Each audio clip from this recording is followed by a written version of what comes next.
गोकुळ सोबत गोकुल।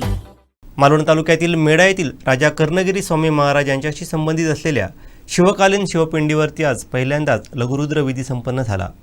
अक्षय तृतीयेच्या मुहूर्तावरती आयोजित या धार्मिक कार्यक्रमाला भाविकांची मोठी उपस्थिती लाभली। कोकणसाद लाईव्हने या शिवकालीन घुमटीचं वृत्त दिलं होतं, पाहूयात।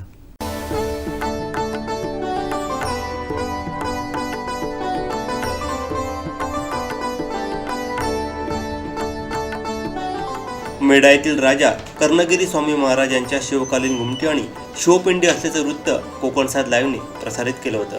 कांदळगाव येथील रामेश्वर मंदिरातील शिवपिंडी आणि या घुमटीतील शिवपिंडी एकसारखी असल्याची माहिती पुढे येत असून सिंधुदुर्ग किल्ला उभारणीपूर्वीच या ठिकाणी घुमटी बांधण्यात आल्याचंही सांगितलं जात आहे। त्यामुळे या स्थळाचं ऐतिहासिक महत्त्व अधिक अधोरेखित होत आहे।